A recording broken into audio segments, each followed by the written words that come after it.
Hey everybody, it's me, Jernigan, 6 Middle Age Natural Beauty, and I just thought I'd come in tonight and do a video to kind of really introduce my new healthcare format here on YouTube and on this channel. And I need you guys to help me think of a name. That's going to be the first thing I'm going to ask you guys to do. Please help me think of a name for my channel. But what I wanted to do was share an experience that happened to me. It's not one single event, but it's just a general experience that made me a much, much better person. Um, when I first became a nurse, I was a licensed vocational nurse, and I was a licensed vocational nurse for 20 years before I decided to go on and get my RN degree. During that time, the first part of my career I spent as a cardiac nurse in the hospital, and then the next part of my career as an LVN was spent working in a convalescent home. Yeah, this particular convalescent home that I worked had a really, really large unit that had like maybe 50 beds. And I think we were one of the first nursing homes to actually admit a lot of very young, when I say very young, I mean anywhere from 20s to 50-year-olds um, residents that had AIDS. They were either HIV positive or they had full-blown AIDS with the manifestations of the immune deficiency viral infections that come along with the disease. Um, and this was back in the day when there was no very, very effective medication for the disease. I would give these patients anywhere from 9 to 15 pills to start their day. And it was it was really um I'm trying to think of a good word to use. Um Enlightening. It was an enlightening experience for me. I have to admit, and for everybody out there who may be HIV positive or have AIDS, I do humbly ask for your forgiveness and your understanding when I say what I'm getting ready to say. Um, I was one of those people who stigmatized people that had AIDS. When I say stigmatized, I mean not that I looked at them as though they were some type of oddity or anything like that. It was I didn't understand the disease and I was fearful of it. Okay, so yeah, as I worked in this nursing home, I encountered, as a matter of fact, I ended up working on the AIDS station. So every morning, like I said, I give all these residents their medication and anywhere from 9 to 15 pills. Um, I had this one resident, a young man. He was, he insisted that I call him Susie. And I was like, really? I did not want to call him Susie. I wanted to call him by his first name. His God gave, well, the name that his mother gave him. And he insisted that I call him Susie. But anyway, I said, okay, I'll call you Susie.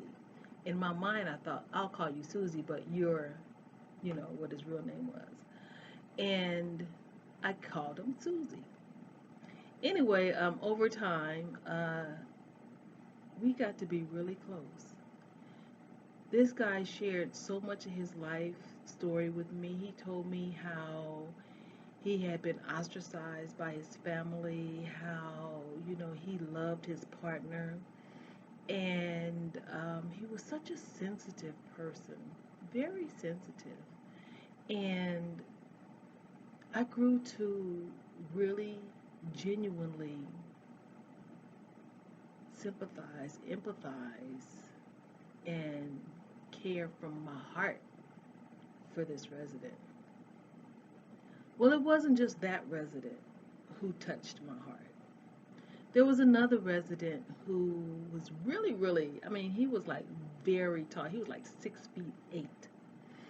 And he told me how he had been ostracized from his family. Uh, Whenever he became enraged and very non-compliant with his medications or aggressive towards the nurses, they would call me and they would say, Janet, so and so is back here having a fit. Can you please come talk to him? So I would go back there, and all I would do was look up in his tall eyes. He was, like I said, about 6'8", and I'd say, what's wrong? And he would tell me how he felt. And a lot of times he would come to tears, and sometimes he just needed a hug, and I would give him a hug. And I watched this guy go from being in a pretty healthy state, having HIV, being HIV positive, to going into a full-blown state of AIDS. Well, I'm going to fast forward because, well, no, you know what? I'm not going to fast forward because I think my audience deserves um, more than 7 minutes, because the experience for me is worth every minute that I tell you. Okay, so this guy, along with many others, they grew to depend on me because, first of all, I made sure they got every pill they had to have. Every pill. I would not miss their medications. There were some nurses who would like, oh, throw the medication away, but not me. I just would not do that.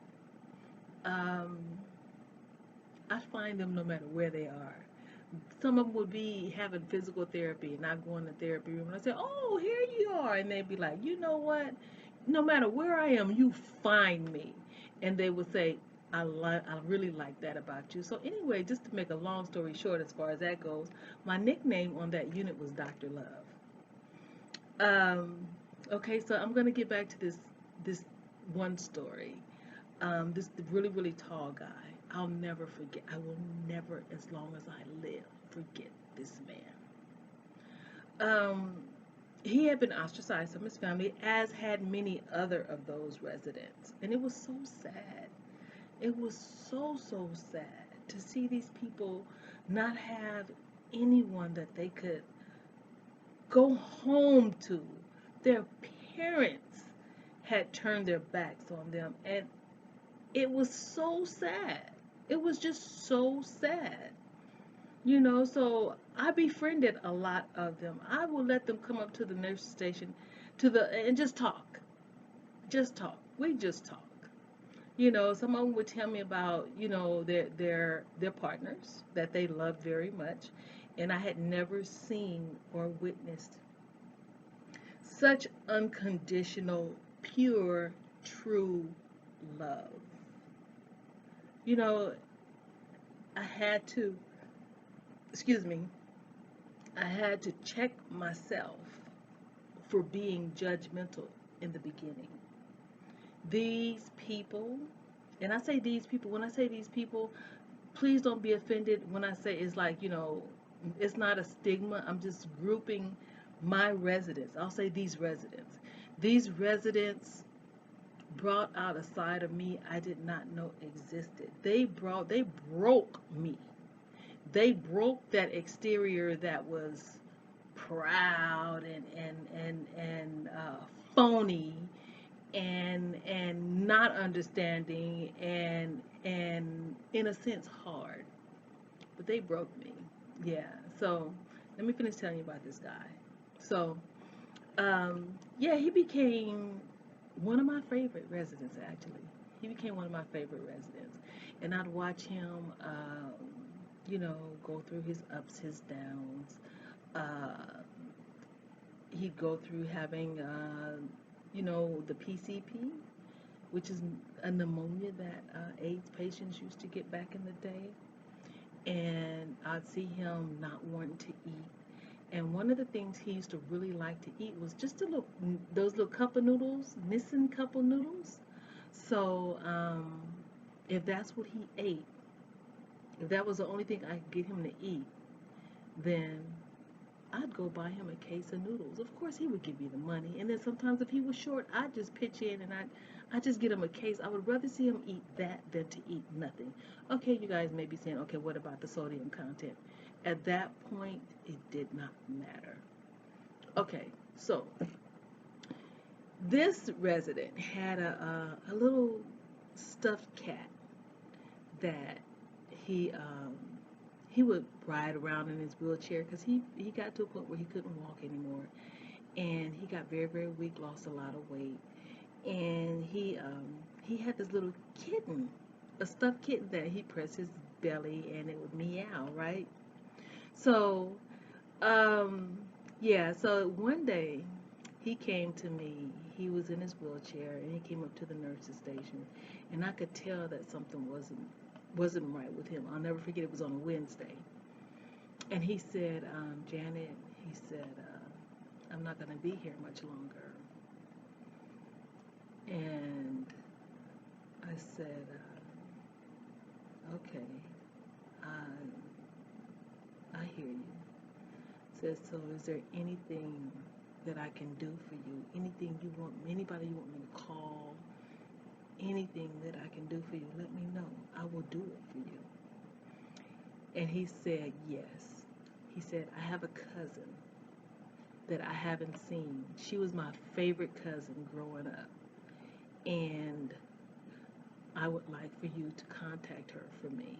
I would like to see her. So he gave me the number and I called. And I told her where he was, and I told her, that he wanted to see her, and that I really think she should come. And she asked if she could spend a day with him. Can he go out with her? And I said, sure, that would be no problem. I arranged for him to have a day pass.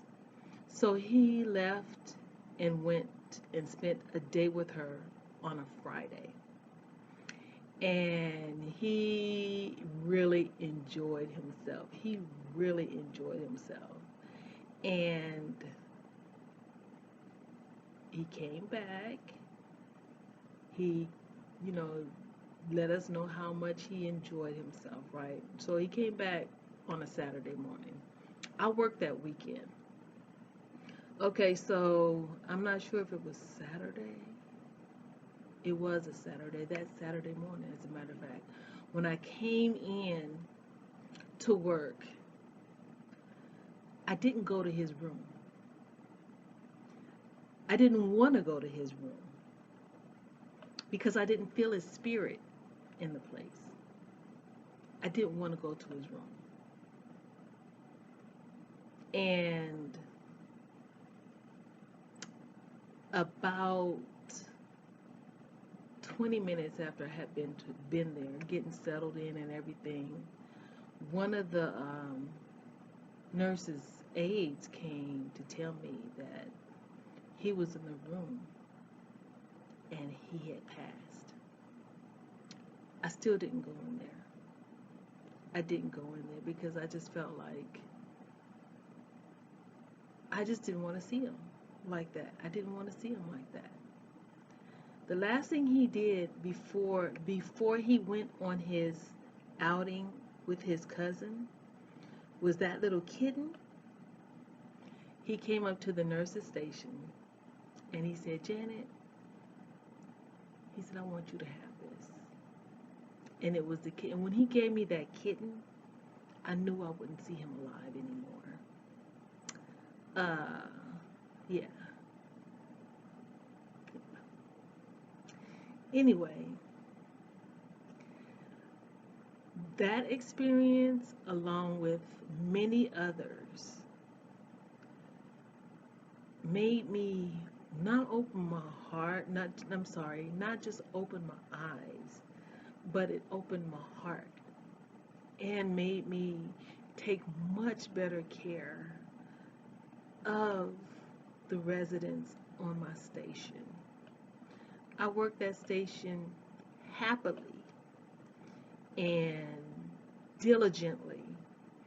And not only did I take care of them, I advocated for them with their families, and I even, one of my residents hadn't seen his mom, no, his dad. He was trying to find his dad. And he asked me if I could help him. I helped him find his dad. So this this is just one experience that I had, um, that changed not only me as a nurse, but as a person. It taught me. It taught me a lot about myself. Uh, yeah. Anyway, yeah, that's how AIDS changed my life. Anyway, you guys have a good night. This is Jernigan 6. See you on the next video.